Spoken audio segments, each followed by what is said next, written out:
How to cartoon people, part 2. In the last part, we talked about how to cartoon people starting from the face, and in this one, I want to show you how I cartoon the entire person, which means drawing the body in different poses and in styles, and you get the idea. So here's the 3-step process I use to cartoon people's bodies. It's weird when I put it like that. Step 1 is to find the flow, bro. The first thing I do when I'm cartooning people from life or reference, obviously, first one is to find the reference, and 2 is to find its flow. What the hell does that mean? Well, we talked about the idea of this intangible vibe you can get from a subject in the previous video. It's like that, except here, you're looking for something specific. You're looking for the movement, the direction the subject is going in, and how gravity affects that, and how the other features of the subject, like the placement of the hands, the legs, the clothing, all of that gets affected. All these things put together is what I call the flow.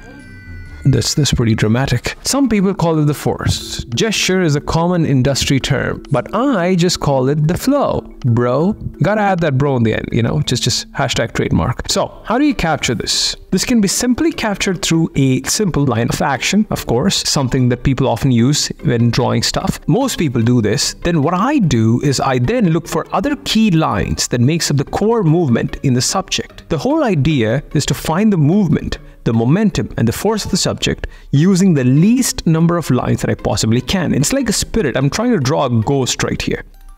Doing this particular step personally creates more fluid, flowy drawings instead of just strict, rigid ones. With that said, we'll go to the next step, which is step 2, grab the beanbag. What? The beanbag method is something I made up to make it easy for me to draw humans in different poses. P.S. Check out my free character pose workshop that will help you with just that. Little anatomy lesson, folks, so listen up. In a normal human body, when you strip away all the muscles and the organs, I know it's weird, you get what we call the skeleton. Yes, you might have seen it in ghost movies. There are 2 core masses in that skeleton that makes up the skeleton. One is the ribs, the other is this weird looking thing called the pelvis. The other extra things like the heads, the arms and legs are treated as extensions. That's what I was trying to say. If you simplify these 2 core forms into simple 3D shapes, you'll get 3D shapes like this. Then you can connect them and then use them to draw poses that you actually want by adding those extensions in the most realistic way or style that you possibly want. Now you might ask, where does the beanbag come in, Kesh? Well, you might get hungry when you're drawing, so you might need to make some soup, so the beans will sort of help with that. Was that supposed to be a joke? Yeah, I was trying. Yeah, not funny. The beanbag or the rice bag method is an even more simpler way of drawing cartoon people. Think about it like this. What I do when I'm drawing or try to capture the pose of a subject is I draw the line of action like in the previous step, and then I draw the 2 core spears on top and bottom, and then draw the rice bag around those 2 core forms. And then I can use the extensions to simply capture the essence of the pose with just a rice bag. Pro tips: the angle with which you draw the spear is determined by actually the angle with which you see the chest. For example, look at this kid. The angle of his chest, the center line, is right here. The angle of his pelvis is sort of pointed towards right here. So you can sort of determine the angle of things by simply using that. See, I've sort of used the same thing, and then I've used it to determine the angle. So folks, X marks the spot. What I then do is simply extend the lines to capture the arms and the legs and add a form for the head, and voila, my friends, we got a beautiful structure. This is what we're aiming for. Kesh, I got a doubt. Yes. Is it a rice bag or a bean bag? Okay, step 3. Make them solid and add them details. The next step is to simply add extra forms on top of these extension lines that you've drawn, and further clarify the forms that you've drawn for the head and the torso. This is where knowing how to draw cylinders in perspective helps. Some poses will have arms and legs coming at you or going away from, and you can study these things with the help of cylinders. Example, so look at this boy. His hand is coming towards us, and this is how we sort of break it down. That is drawn by 2 cylinders that are drawn in perspective that is coming towards us. Look at that. That is 1 cylinder right here.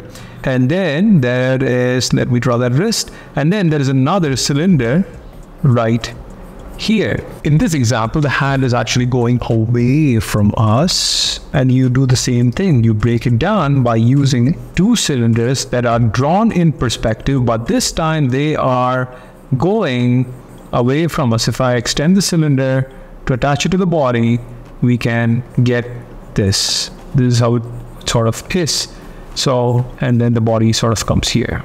So draw cylinders. It'll help you draw things in perspective. How do you style it? Stylization does not happen here. It happens at the very start, in the previous step, when you're drawing the core structure. You play with the following things to get a different quote-unquote style. One is the core shape that you're having in your core structure, and then the size of shapes, and then the arrangements of those shapes. Just playing with these things contribute to different looks of the drawing. And then when you add details on top of that, it looks like a completely different drawing.